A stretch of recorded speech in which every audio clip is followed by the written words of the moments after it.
Today is the feast day for two troubled men who had great influence on the early church. And David, you'll notice I said two troubled men, and I haven't said three, so you're not included in that.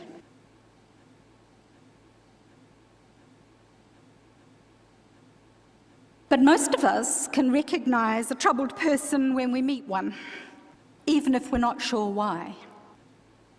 Troubled people have been there all through history. But sometimes the overlays of time and heroic reputation can make it difficult for us to recognize them. And stories enhancing their reputation are what come to give them character and substance. These people become larger than life. That is, I think, what's happened to Peter and Paul. We've stopped recognizing them in all their troubled confusion and complexity and come to see them primarily as heroes of the early church, with a modicum of greatness flung around their shoulders. Men of inspiration, heroic mana. Today, it seems important to me to see them for who they were, to bring them back to earth and restore their humanity. For there, I believe, lies their strength and our encouragement, for they were just men. Peter, it seems, was a fisherman who lived with his wife in his mother-in-law's house. And perhaps he was a little bit precious about being Jewish. He knew what the traditions demanded. He was a man in whom Jesus saw great promise and solidity. According to the writer of Matthew's Gospel, the story was that Jesus called him the rock on which I will build my church. And he was the one who dared to stick his neck out when Jesus was not at all popular among the leaders of synagogue and state. Peter declared that he, Jesus, was the Messiah, the one they were waiting for, the Son of the lively and life-giving God. But then sometime later, the same man of promise and proclamation denied ever knowing Jesus. He denied ever being his friend at the very time when, perhaps more than ever, Jesus needed a friend. Peter said, "Not me, I never knew him," in those awful hours when Jesus was being judged, condemned, and led off to execution. And Paul? Well, as those of us who went to Sunday school know, he was a Roman citizen by birth, as well as a Jew, well educated in the Pharisaic school, and a persecutor of those who listened to the teachings of Jesus or professed to follow his way. His name was Saul, and he was in the employ of the Roman occupation in Judea, and he identified with the oppressors. He identified with those who made life so hard for the local Jewish population. And from our perspective, Paul was a man who didn't seem to like women very much. Though he was prepared to claim some of them as friend if they could be useful to him, if he thought they could help him establish his credibility. Women through history ever since have struggled to overcome the attitudes he shaped towards women and to overcome the restrictions he imposed on them way back then about what we could do and what was proper for us. Yet both these men, troubled and conflicted as they were, came to be key figures in the development of the early church. Without Paul's letters and Peter's proclamations, we would be unlikely to be sitting here today. But sit here we do, you and me. And I don't want to talk too much more about Peter and Paul, because it's sort of easy to look over our shoulders and make judgments about them. But if we dare to admit it, most of us are troubled people too. Not sure what we believe, not sure if this Jesus way we hear about is worth the struggle, confused about an institutional church that now seems increasingly irrelevant to our lives. And we too often fall short of our own best intentions, struggling with our families, out of tune with our children, worried about money and the mortgage and our health, putting our individual wants before the needs of others. We can be very disappointed in ourselves and even ashamed at times. Sometimes we take it out on ourselves and compromise our mental health. Sometimes we take it all out on those who are a bit different from us.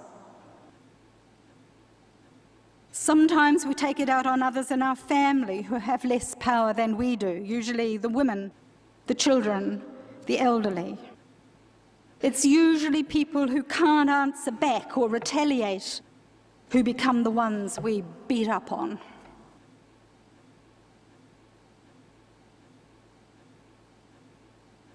We can see the outcome of this taking it out, this lashing out in anger and disappointment all too frequently. We see it in our hospitals, in women's refuges, on the streets, in schools like last week, and in car parks. People being violent toward one another, even killing ordinary people because they can, or because their victim has what they want. The death a week or two back of the dairy owner in Henderson, Mr. Aaron Kumar, by a 13-year-old boy and his friend, is an illustration of just how troubled we all are.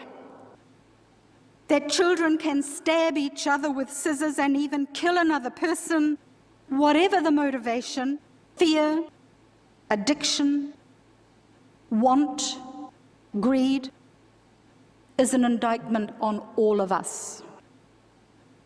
All of us, for the way our society is spiraling into dysfunction. But violence in our society is not only physical.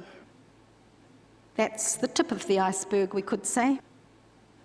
Violence is present at any time there is a misuse of the power differential.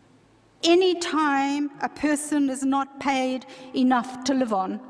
Any time another person is treated disrespectfully.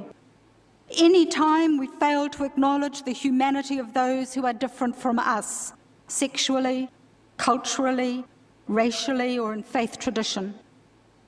Any time our own ego demands attention to the detriment of another. All of us have the capacity to perpetrate violence one way or another, on another, and on ourselves. And something needs to happen to change this situation. Something needs to happen urgently. Something needs to happen in the same way something happened to Peter and to Paul. We don't really know what did happen to them. There are stories, of course, told to try to explain the strangeness of the shift in direction they made, to try to make sense of the change that their friends experienced. Those who knew them seemed to think only an action of God was serious enough to explain why Paul stopped persecuting the Jesus followers and started supporting them. He even worked to expand the number of Jesus communities that were to become the church. In other words, he became a missionary for the cause of justice and inclusivity. And Peter? It would seem he did not fall into despair at his inability to live up to his own expectations of himself or Jesus' expectations of him. He came to recognize, we're told, through a dream, that God could be seen in all people, not just in Jews. Apparently, so tradition has it, he went on to become a foundational member of the church in Rome itself. It seems they caught a vision of how the world could be if the teaching of Jesus about love, transformation, inclusion, and community were taken to heart. If they caught on to the courage and capacity for compassion that people who know they are loved can embody. And they caught a glimpse of how a community of people committed to the vision of a world in which respect for persons across differences can enable mutual care about how they relate to one another and could push those communities to more equitable sharing of resources.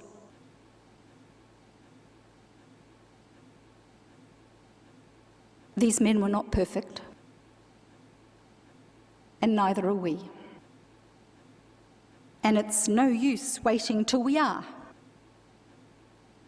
before we try to grasp more securely the vision of a sustainable, hopeful, respectful future, such as the image of heaven here on earth brings to mind, including with all the implications.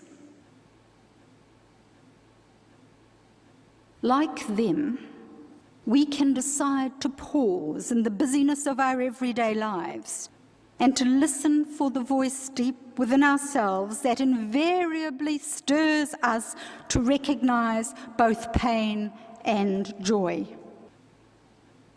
And having heard it, we have choices to make.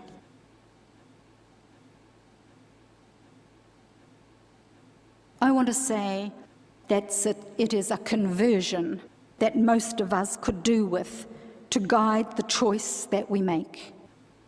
A shake-up, a change of heart, one that propels us out of the rut that we've got ourselves into, that propels us out of the normalcy we've settled for.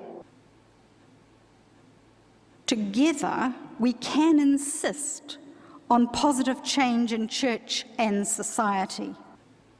And together, we can find the courage enough to act for that change, however we can. And there's an election coming up, an election that calls us to think. It's time for us to accept that it's you and me that have to get on with the work of proclaiming in words and getting on with the work of honouring difference, advocating for the needs of workers to be paid enough to live on, promoting the importance of safe, affordable housing for the vulnerable elderly of our city, and lifting our children out of poverty. You and me.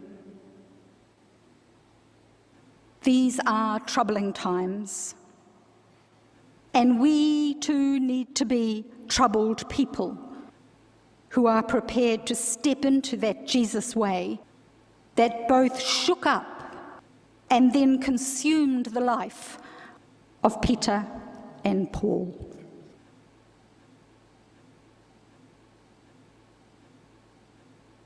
May we find courage.